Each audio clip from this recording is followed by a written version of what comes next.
Guys welcome to Kiran with me channel. ಇವತ್ತಿನ ಈ ವಿಡಿಯೋದಲ್ಲಿ ವಾಮನ್ ಮೂವಿ ಬಗ್ಗೆ ಎಕ್ಸ್ಪ್ಲೇನ್ ಮಾಡ್ತಿದ್ದೀನಿ, ಹಾಗೆ ರಿವ್ಯೂನು ಕೂಡ ಮಾಡ್ತಾಯಿದ್ದೀನಿ.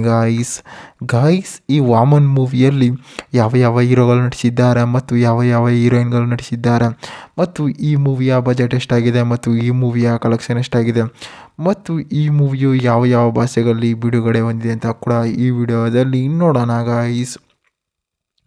ಗಾಯ್ಸ್ ಈ ವಾಮನ್ ಮೂವಿಯಲ್ಲಿ ಅಚ್ಯುತ್ ಕುಮಾರ್ ಅವರಾಗಿರ್ಬೋದು ಮತ್ತು ಧನ್ವೀರ್ ಅವರಾಗಿರ್ಬೋದು ಮತ್ತು ಹಲವಾರು ಸೈಡ್ ಆ್ಯಕ್ಟರ್ಸ್ಗಳಾಗಿರ್ಬೋದು ಈ ಮೂವಿಯಲ್ಲಿ ನಟಿಸಿದ್ದಾರೆ.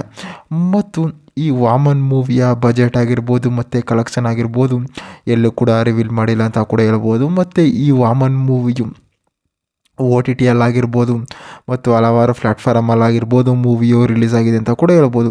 ಮತ್ತು ಈ ಮೂವಿಯ ಮೇನ್ ಲ್ಯಾಂಗ್ವೇಜ್ ನೋಡೋದಾದರೆ ಮೇನಾಗಿ ಕನ್ನಡದಲ್ಲಿ ಕೂಡ ತೆರೆಗೊಂಡಿದೆ ಮತ್ತು ತಮಿಳ್ ಆಗಿರ್ಬೋದು, ತೆಲುಗು ಆಗಿರ್ಬೋದು ಮತ್ತು ಮಲಯಾಳಂಲಾಗಿರ್ಬೋದು ಡಬ್ಬಿಂಗನ್ನು ಮಾಡಿದ್ದಾರೆ ಅಂತಲೂ ಕೂಡ ಹೇಳ್ಬೋದು. ಮತ್ತು ಈ ವಾಮನ್ ಮೂವಿಯಲ್ಲಿ ಸಾಂಗ್ಸ್ಗಳಾಗಿರ್ಬೋದು ಮತ್ತು ಫೈಟಿಂಗ್ಗಳಾಗಿರ್ಬೋದು ಡೈಲಾಗ್ಗಳಾಗಿರ್ಬೋದು ಮೂವಿಯಲ್ಲಿ ಸಖತ್ತಾಗಿ ಕೊಟ್ಟಿದ್ದಾರೆ. ಮತ್ತು ಈ ವಾಮನ್ ಮೂವಿಯು ಒಂದು ಲವ್ ಸ್ಟೋರಿ ಮೂವಿಯಾಗಿ, ಫ್ರೆಂಡ್ಶಿಪ್ ಮೂವಿಯಾಗಿ, ಒಂದು ಫ್ಯಾಮಿಲಿ ಸ್ಟೋರಿಯಾಗಿ ಮೂವಿಯನ್ನು ತೆರೆಗೊಂಡಿದ್ದಾರೆ ಅಂತ ನಾವು ಕೂಡ ಹೇಳ್ಬೋದು. ಮತ್ತು ಈ ಮೂವಿಯ ಡೈರೆಕ್ಟರ್ ಆಗಿರ್ಬೋದು ಮತ್ತು ಪ್ರೊಡ್ಯೂಸರ್ ಆಗಿರ್ಬೋದು, ಮ್ಯೂಸಿಕರ್ಸ್ ಆಗಿರ್ಬೋದು ಮೂವಿಯನ್ನು ಸಖತ್ತಾಗಿ ಕೂಡ ಬಿಡುಗಡೆ ಮಾಡಿದ್ದಾರೆ ಅಂತ ನಾವು ಕೂಡ ಹೇಳ್ಬೋದು ಗೈಸ್. ಅಂದಾಗೆ ವಾಮನ್ ಮೂವಿಯ ಒನ್ಲೈನ್ ಸ್ಟೋರಿ ನೋಡೋದಾದರೆ ಈ ಮೂವಿಯಲ್ಲಿ ವಾಮನ್ ಅನ್ನೋನಿಗೆ ಒಂದು 3 ಸೀಟು ಅಂತಾರೆ ಫ್ರೆಂಡ್ಸ್ ಇರ್ತಾರೆ. ಅವರು ಫ್ರೆಂಡ್ಸ್ ಅಂತಾರೆ ಒಂದು ಫ್ಯಾಮಿಲಿ ರೀತಿಯೇ, ಇವ್ರ ಮನೇಲಿ ಅವರಾಗಿರ್ಬೋದು ಆ ಮನೇಲಿ ಅವರಾಗಿರ್ಬೋದು ಇರ್ತಾರೆ. ಮತ್ತು ಧನ್ವೀರ್ ಅವ್ರಿಗೆ ಒಬ್ಬ ಅಮ್ಮ ಕೂಡ ಇರ್ತಾರೆ.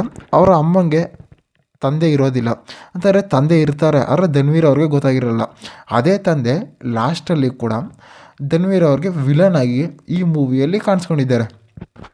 ಮತ್ತು ಈ ಮೂವಿಯಲ್ಲಿ ಅಚ್ಯುತ್ ಕುಮಾರ್ ಅವರು ಕೂಡ ಸಖತ್ತಾಗಿ ಆ್ಯಕ್ಟಿಂಗನ್ನು ಕೂಡ ಮಾಡಿದ್ದಾರೆ ಅಂತಲೂ ಕೂಡ ಹೇಳ್ಬೋದು. ಮತ್ತು ಅಲ್ಲಿ ಮುದ್ದು ರಾಕ್ಷಸಿ ಅನ್ನೋ ಸಾಂಗ್ಸ್ಗಳಾಗಿರ್ಬೋದು ಮತ್ತು ಈ ಮೂವಿಯಲ್ಲಿ ಲವ್ ಸ್ಟೋರಿ ಆಗಿರ್ಬೋದು ಮೂವಿಯನ್ನು ಸಖತ್ತಾಗಿ ಕೂಡ ಕೊಟ್ಟಿದ್ದಾರೆ. ಮತ್ತು ಈ ಮೂವಿಯಲ್ಲಿ ವಾಮನ್ ಅನ್ನೋನು ಏನಂತಂದರೆ ಒಂದು ಲೀಡಿಂಗನ್ನು ಮಾಡ್ತಾ ಇರ್ತಾರೆ, ಅಂತಾರೆ ತನ್ನ ಜೊತೆ ಫ್ರೆಂಡ್ಸ್ಗಳಾಗಿರ್ಬೋದು ಒಂದು ಬಿಸ್ನೆಸ್ಸನ್ನು ಮಾಡ್ತಾ ಇರ್ತಾರೆ. ಆ ಬಿಸ್ನೆಸ್ಸಲ್ಲಿ ಅಲ್ಲಿ ಏನೋ ಒಂದು ರೀತಿ ಸಿಗಾಕೊಳ್ಳುತ್ತೆ. ಅದು ಸಿಗಾಕೊಂಡಾಗ ಏನಾಗುತ್ತೆ, ಅಲ್ಲಿ ರೌಡಿಗಳೆಲ್ಲ ಕೂಡ ಬರ್ತಾರೆ. ರೌಡಿಗಳೆಲ್ಲ ಕೂಡ ಬಂದು ಧನ್ವೀರ್ ಅವರನ್ನು ಅಟ್ಯಾಕನ್ನು ಮಾಡ್ತಾರೆ, ತನ್ನ ಫ್ರೆಂಡ್ಸ್ಗಳನ್ನು ಕೂಡ ಸಾಯಿಸ್ಬಿಟ್ಟಿರ್ತಾರೆ. ಆ ರಿವೆಂಜಲ್ಲಿ ಕೂಡ ಅವನು ಇಟ್ಕೋತಾನೆ. ಮತ್ತು ಲಾಸ್ಟಲ್ಲಿ ಅವರ ತಂದೆಯವರೇ ಕೂಡ ವಿಲನ್ ಆಗಿ ಈ ಮೂವಿಯಲ್ಲಿ ಕಾಣಿಸ್ಕೊಳ್ತಾರೆ ಅಂತಲೂ ಕೂಡ ಹೇಳ್ಬೋದು. ಮತ್ತು ಧನ್ವೀರ್ ಅವರಾಗಿರ್ಬೋದು ಮತ್ತು ಅಚ್ಯುತ್ ಕುಮಾರ್ ಅವರಾಗಿರ್ಬೋದು ಹಲವಾರು ಸೈಡ್ ಆ್ಯಕ್ಟರ್ಸ್ಗಳಾಗಿರ್ಬೋದು ಮೂವಿಯಲ್ಲಿ ಸಖತ್ತಾಗಿ ಕೂಡ ಕೊಟ್ಟಿದ್ದಾರೆ. ಮತ್ತು ಎಡಿಟಿಂಗ್ಸ್ ಆಗಿರ್ಬೋದು ಸಾಂಗ್ಸ್ಗಳಾಗಿರ್ಬೋದು ಮೂವಿಯನ್ನು ಸಖತ್ತಾಗಿ ಕೂಡ ಕೊಟ್ಟಿದ್ದಾರೆ ಅಂತಲೂ ಕೂಡ ಹೇಳ್ಬೋದು. ಗಾಯ್ಸ್ ಇದೇ ರೀತಿ ಮೂವಿ ಅಪ್ಡೇಟ್ಗಾಗಿ ಕಿರಣ್ ವಿತ್ ಮೀ ಚಾನಲ್ನ ಸಬ್ಸ್ಕ್ರೈಬ್ ಮಾಡ್ಕೊಳ್ಳಿ ಗಾಯ್ಸ್.